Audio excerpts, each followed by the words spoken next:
Hello everyone, welcome back. Hope you are doing good. இன்றைக்கி இந்த வீடியோவில் நம்ம என்ன பார்க்க போகிறோம் அப்படின்னா அட்வான்ஸ்ட் இங்கிலீஷ் ஸ்ட்ரக்சர்ஸ் பார்க்க போகிறோம். அண்ட் இன்றைக்கி we gonna see 5 structures and இந்த 5 structures கூட நம்ம வந்து 2 example sentences each மொத்தமாக நம்ம 10 example sentences பார்க்க போகிறோங்க. இந்த 10 sentencesமே நம்ம ஸ்போக்கன் இங்கிலீஷில் உங்கள் ஸ்டாண்டர்ட் இம்ப்ரூவ் பண்ணுறதுக்கும் சரி, உங்கள் ஃப்ளோவை இம்ப்ரூவ் பண்ணுறதுக்கும் சரி ரொம்ப யூஸ்ஃபுல்லாக இருக்கும். ஸோ இந்த வீடியோவை ஸ்கிப் பண்ணாமல் லாஸ்ட் வரைக்கும் பாருங்கள். And now without any further delay, let's get started with the first structure. And the first structure is on the whole. On the whole அப்படின்னு என்னென்னா தமிழில் மொத்தத்தில் அப்படிங்கிறது தான். இப்போது மொத்தத்தில் ஃபங்க்ஷன் நல்லா இருந்துச்சு, மொத்தத்தில் நான் எப்படியோ பாஸ் ஆகிட்டேன் அப்படின்னு நம்ம சொல்லுவோம் இல்லைங்க. இந்த மொத்தத்தில் அப்படிங்கிற இந்த தமிழ் வேர்டை நம்ம வந்து எப்படி இங்கிலீஷில் சென்டென்ஸ் மேக் பண்ணி பேசலாம் அப்படிங்கிறத இந்த சென்டென்ஸில் பார்க்கலாம். ஃபர்ஸ்ட் ஒன் பாருங்கள். On the whole, Dabangg movie is super hit. On the whole, Dabangg movie is super hit அப்படின்னு என்ன அர்த்தம்? மொத்தத்தில் தபாங் படம் வந்து ஒரு சூப்பர் ஹிட் மூவி அப்படிங்கிற அர்த்தம். ஓகே, செகண்ட் சென்டென்ஸ் என்ன அப்படின்னா on the whole we have finally cleared the interview.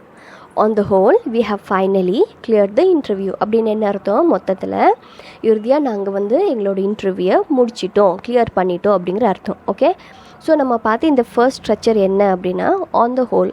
On the whole அப்படின்னு என்ன? தமிழில் மொத்தத்தில் அப்படிங்கிற அர்த்தம். Okay, clear? இப்போ செகண்ட் ஸ்ட்ரக்சர் பார்க்கலாம். செகண்ட் ஒன் என்னென்னா ஐ சப்போஸ். ஐ சப்போஸ் அப்படின்னு என்னென்னா தமிழில் நான் நினைக்கிறேன் அப்படிங்கிற அர்த்தம். நான் நினைக்கிறேன் அவங்க வந்து கோயிலுக்கு போகிறாங்க அப்படின்னு, நான் நினைக்கிறேன் இப்போ மழை வரணும், இந்த மாதிரி நான் நினைக்கிறேன் அப்படின்னு நம்ம சொல்வோம் இல்லைங்க. அது வந்து யூஸ்வலாக நம்ம இங்கிலீஷில் எப்படி சொல்வோம்? ஐ திங்க் அப்படின்னு நம்ம சொல்வோம். பட் நீங்கள் இன்னும் கொஞ்சம் அட்வான்ஸ்டாக பேசணுன்னா ஐ சப்போஸ் அப்படிங்கிற இந்த ஸ்ட்ரக்சரில் பேசலாம். ஓகே, இப்போ கீழே இந்த எக்ஸாம்பிள் சென்டென்சஸை பாருங்கள். இந்த ஃபர்ஸ்ட் ஒன் பாருங்கள். You going to college I suppose. You're going to college I suppose அப்படின்னு என்ன அர்த்தம் அப்படின்னா நீ வந்து காலேஜுக்கு போகிறேன்னு நான் நினைக்கிறேன் அப்படிங்கிற அர்த்தம். ஓகே, இப்போ இந்த செகண்ட் சென்டென்ஸை பாருங்கள். He is beating his wife I suppose. He is beating his wife I suppose அப்படின்னு என்ன அர்த்தம்?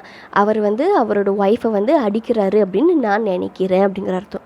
Okay, you are clear with the second one. Second structure என்னென்னா ஐ சப்போஸ். ஐ சப்போஸ் அப்படின்னா நான் நினைக்கிறேன் அப்படிங்கிற அர்த்தம். Clear? now moving on to the third one. Third structure என்ன அப்படின்னா less and more. less and more அப்படின்னு என்னென்னா குறைவாகவும் அதிகமாகவும். இப்போ இந்த less and more வச்சு நம்ம இங்கிலீஷில் நிறைய சென்டென்சஸ் பேசுவோம். ஒன் ஆஃப் த ஃபேமஸ் ப்ரோவர்ப் என்னென்னா talk less work more அப்படின்னு என்ன?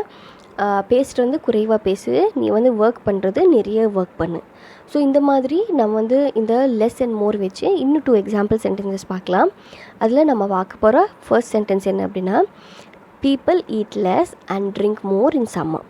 People eat less and drink more in summer அப்படின்னு என்ன அர்த்தம்? மக்கள் வந்து சம்மர் டைமில் வந்து சாப்பிட்றது வந்து கம்மியாக சாப்பிட்ருவாங்க, அதே மாதிரி அவங்க வந்து குடிக்கிற வந்து நிறைய குடிப்பாங்க. இந்த மாதிரி வாட்டர், பட்டர் மில்க், இந்த மாதிரி டெண்டர் கோகோனட், இந்த மாதிரி குடிக்கிற வந்து நிறைய குடிப்பாங்க, சாப்பிட்றது வந்து கம்மியாக சாப்பிடுவாங்க அப்படிங்கிற அர்த்தம். ஓகே, ஸோ இந்த செகண்ட் சென்டென்ஸ் பாருங்கள்.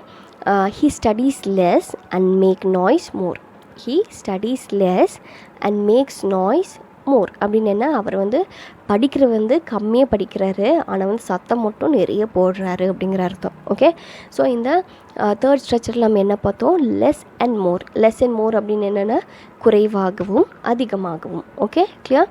And now moving on to the fourth one. And இந்த ஃபோர்த் ஸ்ட்ரக்சர் என்ன அப்படின்னு நோ யூஸ். நோ யூஸ் அப்படின்னு என்னென்னா பயனில்லை. நோ யூஸ் அப்படின்னா பயனில்லை. ஸோ இதுக்கு வந்து நம்ம இந்த 2 எக்ஸாம்பிள் சென்டென்சஸ் பார்க்கலாம். அதில் ஃபர்ஸ்ட் ஒன் என்னென்னா ஃபர்ஸ்ட் சென்டென்ஸ் என்னென்னா it is no use grumbling now. It is no use grumbling now அப்படின்னு என்ன அர்த்தம்? இப்போது முணுமுணுப்பதில் பயனில்லை. இப்போ ஏதோ ஒரு விஷயத்துக்கு நம்ம ஓகே சொல்லிவிட்டு அதுக்கப்புறம் அதை பற்றி நம்ம ஃபீல் பண்ணி ஏதாவது நம்ம வந்து முணுமுணுக்கிறோம் இல்லைங்க, அப்படி பண்ணுறதுனால எந்த பயனும் இல்லை. அதான் நோ யூஸ் அப்படிங்கிற அர்த்தம். ஸோ அதுக்கு தான் it is no use grumbling now அப்படின்னு நம்ம சொல்லுவோம். ஓகே, இப்போ இந்த செகண்ட் சென்டென்ஸை பாருங்கள்.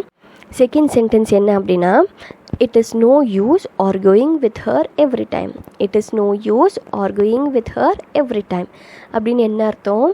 ஒவ்வொரு தடவையும் அவங்ககிட்ட நீ வாக்குவாதம் பண்ணுறதுல பயனில்லை. ஒவ்வொரு தடையும் அவங்ககிட்ட நீ வாக்குவாதம் பண்ணுறதுல பயனில்லை அப்படிங்கிற அர்த்தம்.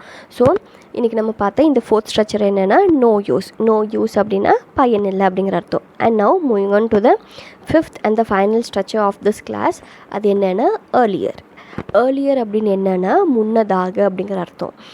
முன்னதாக அப்படின்னா இப்போ நம்ம தமிழில் முன்னாடி நான் அந்த கோயிலுக்கு போயிருக்கேன், முன்னாடி நான் வந்து இந்த விளையாட்டு விளையாடிருக்கேன் அப்படின்னு நம்ம சொல்லுவோம் இல்லைங்க. அந்த முன்னாடி அப்படிங்கிற வேர்டு அதுக்கு நம்ம இங்கிலீஷில் ஏர்லியர் அப்படிங்கிற இந்த வேர்ட் நம்ம யூஸ் பண்ணுவோம்.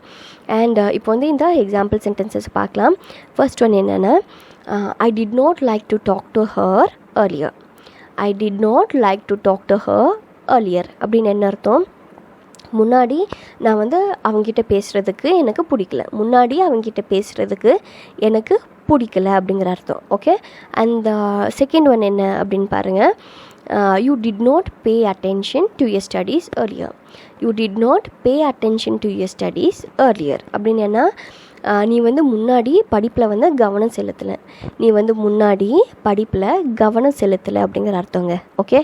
அண்ட் இந்த ஃபைனல் ஸ்ட்ரக்சரில் என்ன பார்த்தோம்? ஏர்லியர். ஏர்லியர் அப்படின்னா முன்னாடி, முன்னதாக அப்படிங்கிற அர்த்தம். ஓகே. ஸோ இன்றைக்கி நான் பார்த்த இந்த 5 ஸ்ட்ரக்சர்ஸுமே ரொம்ப யூஸ்ஃபுல்லாக இருந்திருக்குன்னு நினைக்கிறேன். And I will just wrap up by quick glance. இன்றைக்கி நம்ம பார்த்த இந்த ஃபர்ஸ்ட் ஸ்ட்ரக்சர் என்ன அப்படின்னா on the whole. On the whole அப்படின்னு என்ன? தமிழில் மொத்தத்தில் அப்படிங்கிற அர்த்தம். நெக்ஸ்ட் வந்து ஐ சப்போஸ். ஐ சப்போஸ் அப்படின்னா நான் நினைக்கிறேன் அப்படிங்கிற அர்த்தம்.